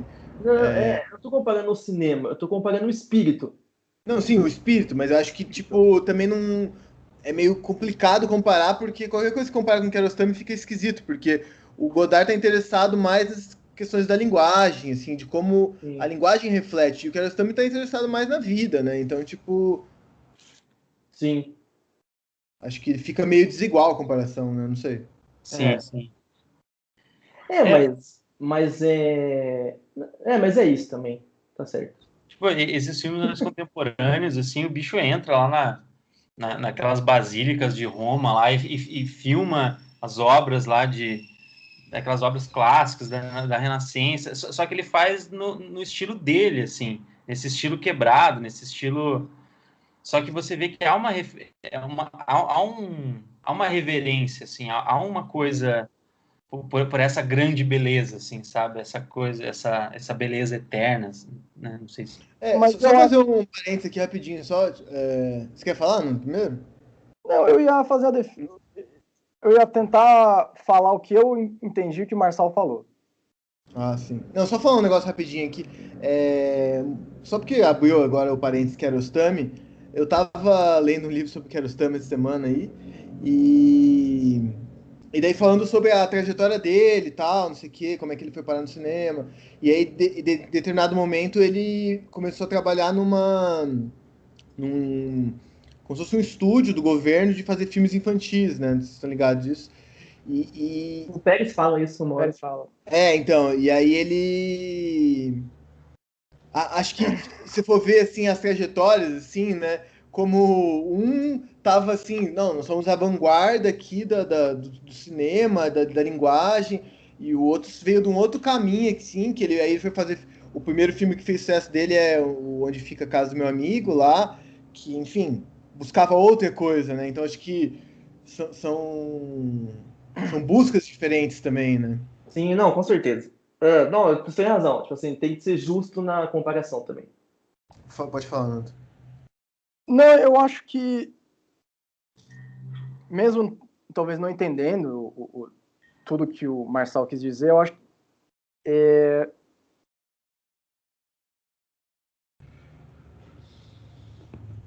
acho que tem no espírito, aí, tipo, juntando esses filmes dos anos 60 que a gente assistiu, tanto o Alphaville quanto o Viver a Vida também, há algo, assim, falando bem bregão crítico de cinema, assim, blogspot. Há alguma coisa no espírito desses filmes que transpassam o espírito de uma época, não é? Sim. Tanto Viver a Vida quanto Alphaville. E os anos 60 foram... Cara, foi uma década de transformação, não é? Para você transformar algo, tipo, você culmina ali naquele maio de 68, que o Pérez cita brevemente no capítulo, mas é um mês bastante famoso, culturalmente, na França, né? De revoluções, de repressões do governo barra polícia, Sim. vandalismo, né? De estudantes, uma resposta a essa repressão. E é um sentimento que, tipo, eu vejo muitas vezes, ele é mal interpretado, porque eu acho que ele pode ser muito benéfico, que é a raiva. A raiva, ela é construtora. E eu acho que, tipo, a raiva que perpassa essa década de 60 é muito perceptível nesses filmes do Godard que a gente assistiu dos anos 60.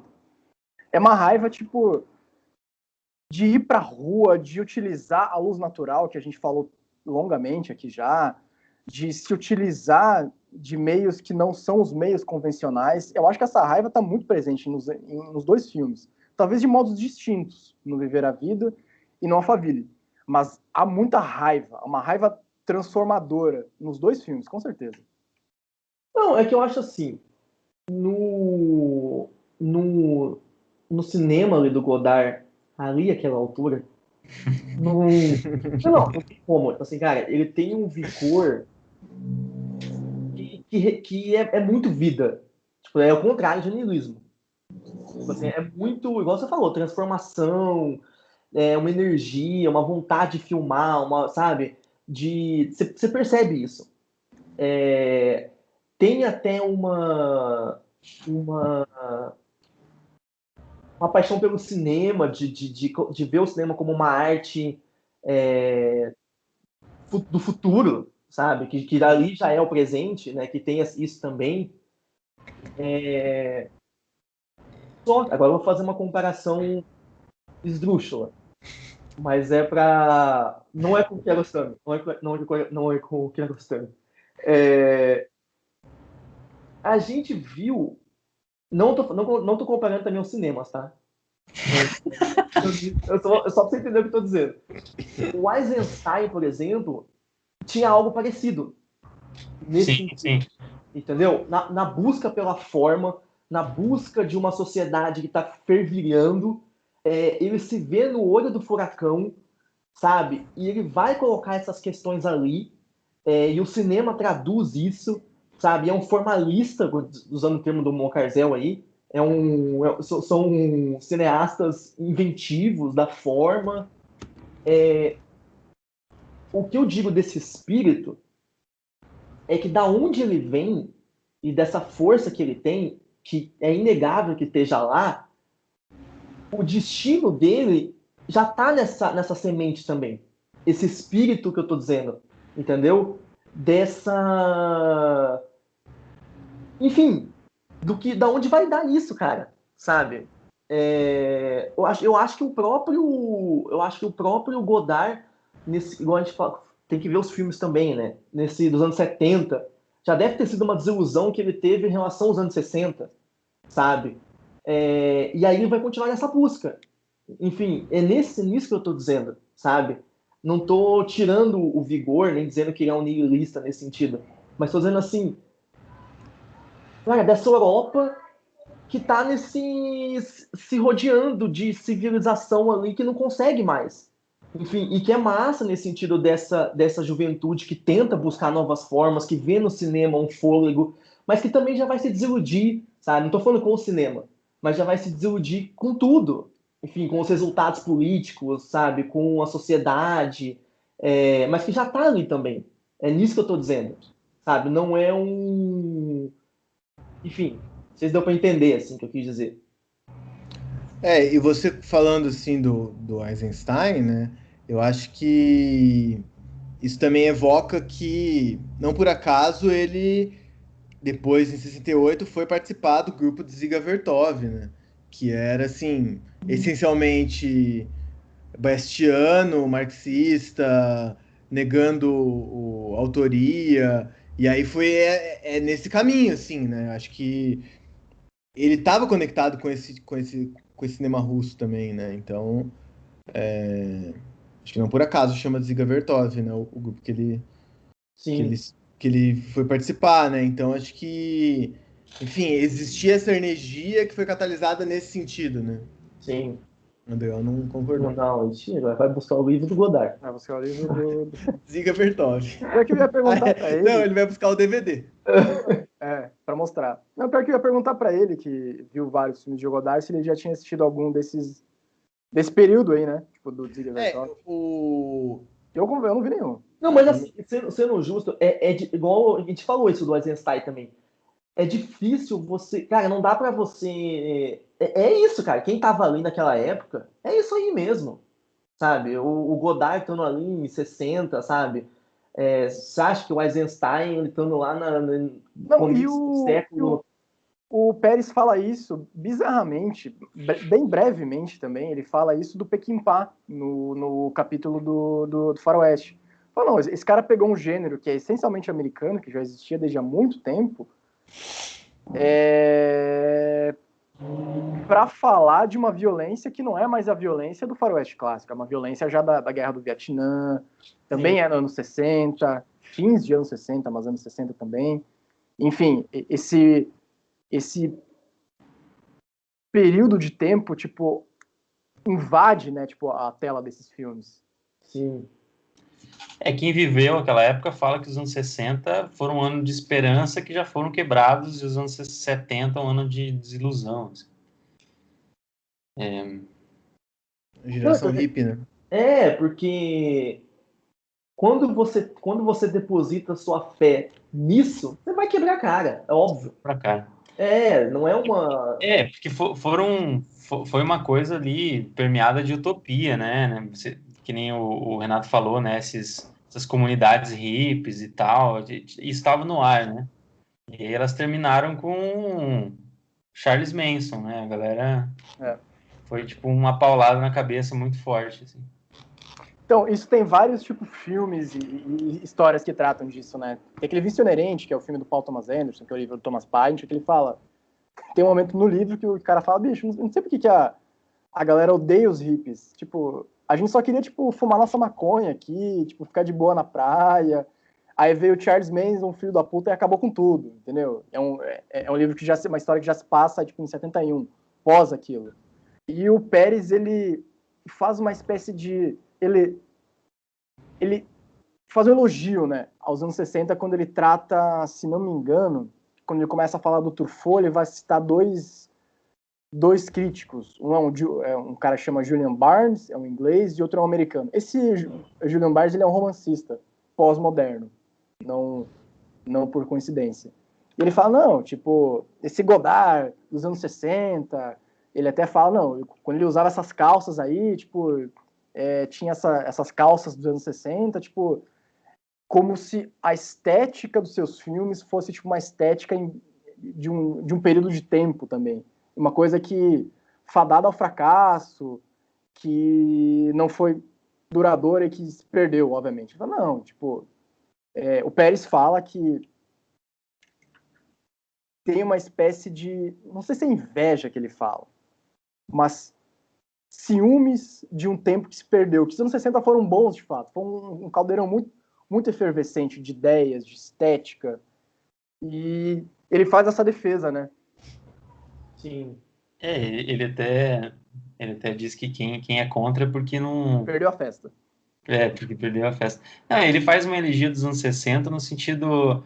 Porque é muito fácil você colocar tudo que aconteceu ali no escopo histórico ali e daí meio que descartar, né? Mas ele fala, não, galera, o que aconteceu ali esteticamente no cinema foi muito massa, galera. Não esqueçam isso. Foi muito né? E você vê que ele tem uma coisa ali que ele diz que não é nostalgia, ele fala isso, mas, claro, um pouco tem, né? Sim. Mas de fato, tem coisas ali que não dá só pra... Sim. Tem um filminho, tem um curtinha que eu sempre vi ele como uma grande metáfora da novela Vague, que é aquele Les Mistons, do Truffaut, sabe? O Hernani passou pra gente, depois... Da bicicleta? Da bicicleta. E Les Mistons é tipo os pirralhos, assim. Ele tá falando dos caras ali da novela Vague, né? E o filme tem uma coisa machista, né? Mas a metáfora ali é bonita. Tipo, é os moleques que ficam atrás da Bernadette, que é tipo uma mulher muito bonita ali da vila deles, e eles ficam atrás o dia inteiro, para ficar espiando ela, para ficar vendo ela. E só que eles querem falar que eles amam ela. Só que eles não sabem falar isso. E aí, como eles não tinham capacidade de falar, assim, eles viam os caras chegando para Bernadette e tal, e eles ficavam zoando ela o dia inteiro, tipo, importunando ela.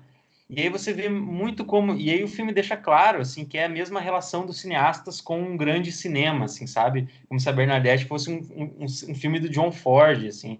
Tipo, eles admiram, só que eles não sabem fazer igual, eles não sabem... Eles querem falar que eu te amo, mas eles só conseguem de uma maneira meio esquisita, assim.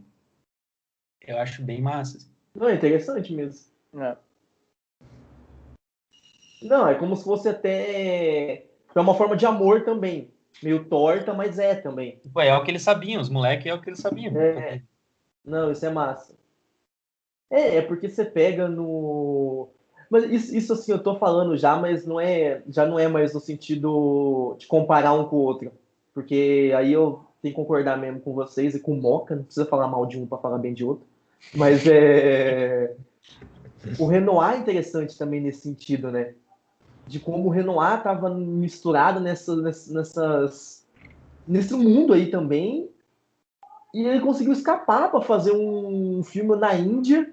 Sim. Que tá muito vivo, né? Sim. Então, isso, assim, Mas aí já não é naquela fase política dele, né? não, já não é isso que eu tô dizendo. Isso que eu tô dizendo, assim, ele, enquanto Renoir na vida, assim, ele ainda conseguiu seus respiros, assim, nesse sentido, né? Do que tava, por mais que não tivesse na fase política, na fase política já tinha isso também. Já tinha essa fé mais no humano, enfim, nessas questões, assim, que são interessantes, né? Mas eu não tô falando que Godard, não. Só falando que, enfim, É outra. Grande, né? Pô, mas o meio nesse assunto Godard aí, que já não é mais Godard também, eu tava falando que no livro não tem Tarkovsky, né? Não tem. Mas ele não gosta muito do Tarkovsky. Não sei se ele, né? Mas o Tarkovsky, ele é tipo pura imersão. É pura imersão. O Tarkovsky é o cinema de você mergulhar na imagem e viver na imagem, assim, e, tipo, não tem nada de... Não é moderno. Tarkovsky era um cristão, assim, praticante, que fez um cinema tentando encontrar Deus, assim, o tempo todo. Então, não é a pira do Pérez, nesse livro, pelo menos, né? Sim, sim. Então, mas eu achei muito louco, né? Assim, tem uns cineastas assim que. Porque tem uns que eles são. Nem que seja pra contraponto. Tipo assim, o Eisenstein. Ele põe pra contraponto mesmo. Sim. Mas. Que quer falar do Dovchenko, mas tá lá. E o Tarkovsky nem pra contraponto, né? Não tem Passa em branco. Passa em branco, assim. Passa em branco pra Mas caralho. acho que o Tarkovsky, ele foi, digamos assim, entrou em moda talvez mais tardiamente, assim. Eu tenho essa impressão. Não, Não mas quando sei ele se... escreveu o livro em 2000 ali, o Tarkovsky já era. Já era. Já era. Será que já era um... Já. Que nem... É. Não, eu acho que ele faz esse contraponto mesmo, que o Marcel falou, com vários cineastas, né? Inclusive aqui ele faz com... ele cita a Dreyer, né? Quando a personagem da Ana Karina vai no cinema assistir o Paixão de Joana d'Arc. E ele fala que o Dreyer tira a alma da Falconete lá quase à força, né? Com os closes dele no Joana d'Arc. E para fazer um meio contraponto ali com a cena que a Ana Karenina chora, e tipo, com esses closes que o Godard vai cedendo uma espécie de autoridade. O close dele é agressivo também, porque ele se aproxima bastante do rosto dela, mas tem uma troca ali, meio Brecht, dele com a atriz, tipo, e dessa troca surge algo que poderia ser chamado de alma, enfim, para contrapor mesmo, né? Mas o Tarkovsky não cita, não. Talvez nas notas, que a gente não leu. E mesmo o Bresson, que é, tipo, mais do que Tarkovsky ainda, um arco, assim, né, até teórico, ele cita muito por cima, né, assim, bem... Mas Bresson tem. Bresson tem.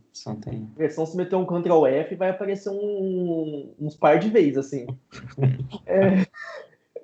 Pra ver se ele foi aprovado. É que eu não sei, eu acho que Tarkovsky tem num outro lugar, assim. Não, tô só, assim, ei, calma. Por exemplo, ele cita Mizoguchi também, né? Mas ele cita só, assim. Só cita. Mizoguchi também é um cinema da imersão completa, né? Não tem nada de moderno, né? Mas, por exemplo, um cinema tipo do Ozu. Eu não sei se ele cita, né?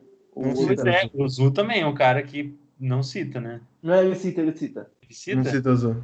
Cita? Não cita. Ele cita. Tem um aqui, outro a colar, assim, de... Não cita. Ozu? Não tem a palavra Ozu nos capítulos? Eu já mandei um Ctrl F. Eu vou dar o Ctrl F. Não, eu tenho certeza que tem. Eu tenho certeza. Ozu tem. Não tem. Mizoguchi eu lembro, eu não lembro Ozu. Posso apostar aqui 50, o Nando tá conferindo aí, bora? Ozu não tem? 50. Tá carregando. O bom do Nando, ele tem o suspense que tá carregando. Nem o resultado encontrado. Ih, Marçal.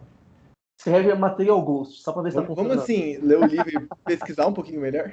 Eu vou pesquisar Mizoguchi. Tenho certeza que o Ozu tinha. Não, Mizoguchi. Eles são muito parecidos. Não, Mizoguchi tem. Não, e se você vê também, o Pérez é um cinema, assim, ocidentalíssimo, né? É tipo, nesse livro, pelo menos, então tem que ver os ocidental, assim. Os que ele aborda no outro, né? Então, eu fiquei curioso pra ver quais são os dos outros. Se seria massa, se no outro fosse nada a ver, assim, né? Uma galera. Na descrição do Goodreads, lá, desse livro, que é o Eloquent Screen, tem, tipo, John Ford... Eu li um pouco do primeiro capítulo, era John Ford, de novo, assim. É porque Eloquent Screen, então vai ser... Não, olha aqui, ó. Ele fala de Chaplin, Ford, Kiarostami, Eisenstein, Malik, Mizoguchi, Haneke, Hitchcock e Godard. Interessante, curioso. Duvido que ele fala bem do Haneke, mas eu duvido. Ele deve falar. Nossa, do Haneke eu não sei. É que o Haneke, ele também é tipo várias fases, né? Você pegar o começo do Haneke lá era uma coisa, daí... Enfim. Mas o Haneke é sádico até hoje, eu vou falar a verdade. Mas o Haneke é moderno? Ele é moderno. Um meio de representação. Enfim, pelo menos assim no Funny Games, os caras, enfim, ele para lá, no que ele, como chama? O que é o mais famoso, que ele começa com a imagem lá do cachê, enfim, não sei, acho que tem uma... interessante. Que eu acho que ele só vai para uma outra teoria, né? Mas talvez os cineastas sejam muito dos mesmos. Eloquent Screen. Mas acho que Ford, ele é o cineasta preferido do Pérez, parece, né? Eu li ele só a introdução, daí que não é do Pérez, é do outro cara, daí o Pérez sempre falava assim, para testar o cara, assim, qual que é o maior cineasta americano de todos, assim. Aí ele botava ali, não sei se era Hitchcock não é nem americano, né, mas como se fosse, ou Ford. Aí se não respondesse Ford, estava fudido, porque é Ford, não tem conversa com o Pérez. Nossa. Não, mas tava vendo por cima aqui, é muito louco, porque o Godard tem 130 créditos como diretor. O John Ford tem 146. Se você for ver o filme tudo, tipo, acabou, não vai mais nada. Mas é que o do Ford, assim, tipo, desse 146, 100 é numa época que era filme ruim ainda. Tipo, porque ele fazia lá naqueles estúdios lá, uns 6 filmes por ano lá, só que daí era... Eu nunca vi, sinceramente, mas falam que é uma época que o bicho ainda não tinha nenhum... Quando ele era Jack Ford. Era um filme assim, foda-se. Ele começou a ficar bom mesmo depois do Stagecoach lá e tal. Mas o Godard não, o Godard ele começa tipo. o Acossado é o primeiro longa dele. Sim. Pô, ele tem 103 filmes, o Godard? 130 créditos no IMDb, assim, como diretor. Bicho, Caraca, ele tem eu quase senti mal 130 agora. anos hoje em dia. Tá Hã? vivo. Não, o Godard tem quantos? 90 e poucos anos, tá vivão.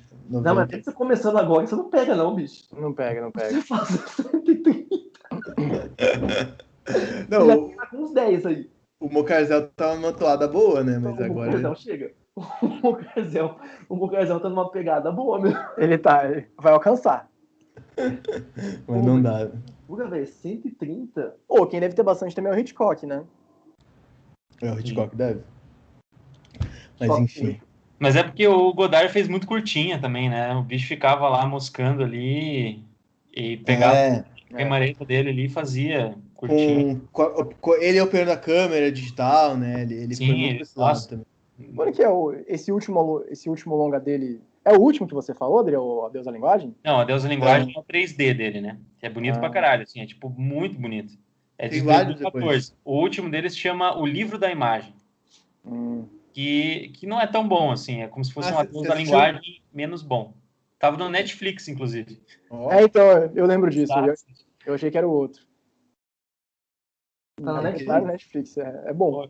Esse Adeus da Linguagem, eu queria ter visto em 3D, hein? Devia ter sido bonito, né? Porque é bonito. Tá no IMAX ainda. É. Quando acabar tudo isso aqui, vai ter uma chance. A gente vai... tem uma sessão especial, Godard. Cara, mas a gente tá falando de Godard, e Godard é um cara, assim, que logo ele morre, né, cara? E vai ser uma comoção quando isso acontecer. Vai. Vai ser, tipo, um marco, assim. Ter homenagem na Cinemateca. Acho que não só o Godard, mas a gente pode elencar vários, tipo, não só de cinema, né? Vários artistas, assim, que, cara, a gente, como eles, estão ficando velho, né, galera? É isso aí. Tipo, o tempo é implacável.